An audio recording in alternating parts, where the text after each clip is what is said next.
East India company نے یہ اعلان کیا کہ جہاں بھی مولوی ملے پکڑو اور مار ڈالو.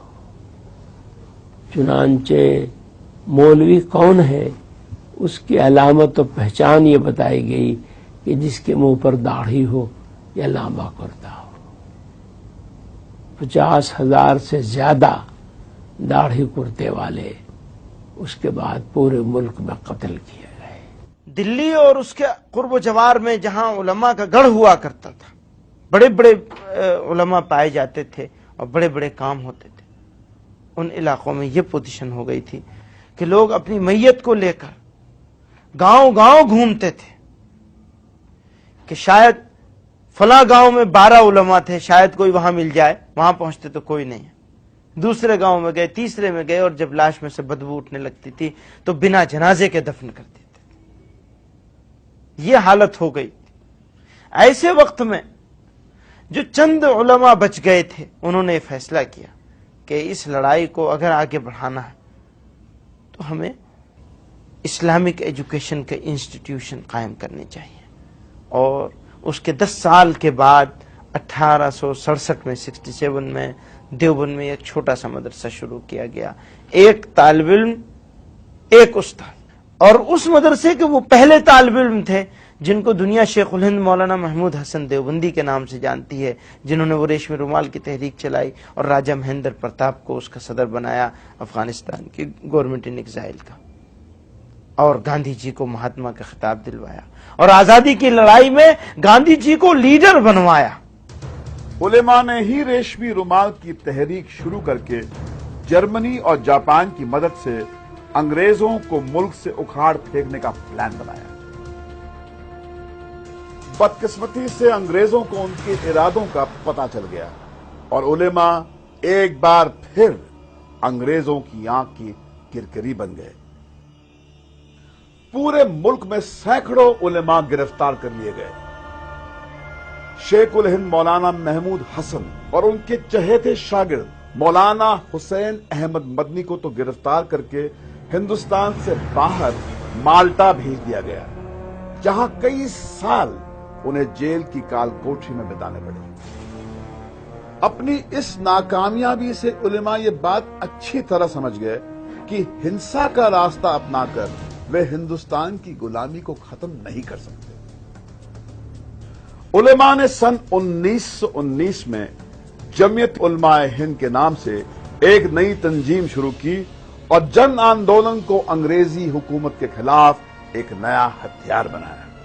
پبلک اوپینین کو فارم کرنے میں جمعیت کا کوئی مقابلہ نہیں ہے جنگ آزادی کے. یہ سب سے بڑی چیز تھی کہ جب فیئر اتنا چھا چکا تھا لوگوں کے مائنڈ پہ کہ برٹش سرکار کے خلاف بولنا تو دور کی بات، ان کے بارے میں سوچنا بھی لوگوں نے چھوڑ دیا تھا. ایسا ذہن بن چکا ہو، آپ اپنے رولر سے اتنے مروب ہو چکے ہوں کہ آپ کی آزادی کی خواہش مر چکی ہو. ایسے وقت میں کچھ لوگ اٹھیں اور آپ کے دل میں آزادی کی خواہش کو جگا دیں، اس سے بڑا کوئی رول نہیں ہو سکتا. گاندھی جی کے ساتھ جنگ آزادی کے ہر مورچے پر جمعیت نیتا قدم سے قدم ملا کر چلتے رہے. 5 اگست 1942 کو جمعیت نے جب سب سے پہلے انگریزوں بھارت چھوڑو کا نعرہ دیا تو پورے ملک میں انگریزی حکومت کے خلاف لوگوں کا ایک ایسا سیلاب امٹ پڑا کہ آخرکار انہیں ہندوستان کو آزاد کرنا ہی پڑا.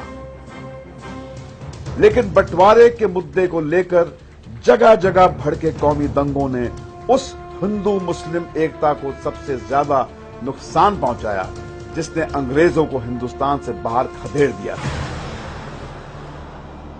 جمعیت نیتا مولانا حسین احمد مدنی نے پورے ملک کا دورہ کیا اور مسلمانوں سے اپیل کی کہ وہ مسلم لیگ کے بہکاوے میں نہ آئیں. وہ تو یہی کہتے تھے کہ تم لوگ دھوکے میں مبتلا اور ملک کو تباہ کر رہے ہو اور بہت بڑا قتل عام ہوگا. جمعیت تو بہت مخالف تھی پاکستان بننے کے. بہت زیادہ شدت کے ساتھ مولانا حفیظ الرحمان جو مجاہد ملت گزرے ہیں گاندھی جی کے بہت قریب تھے، بہت کوشش کرتے رہے وہ گاندھی جی سے کہ پاکستان کو تسلیم نہیں کرنا چاہیے، اور جلسوں میں بڑے بڑے جلسوں میں شدید مخالفت کرتے رہے پاکستان نہیں بننا چاہیے۔ ان پہ انہوں نے مسلم والوں نے حملے بھی کرائے اور انہیں جو ہے کہ پریشان کرنے کی بہت کوشش کی گئی، مگر سب برداشت کرتے رہے اور مسلم لیگ کی مخالفت کرتے رہے برابر۔ ملک کے بٹوارے کے سمے سے لے کر اب تک ہندوستان میں قومی فسادوں کی کوئی 30,000 وارداتیں ہوئی ہیں۔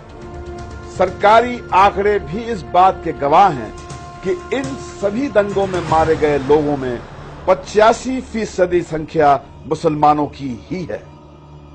آج بھی تعلیم اور ترقی کے بجائے مسلمانوں کے سامنے سب سے بڑا مسئلہ اپنی حفاظت کا ہے۔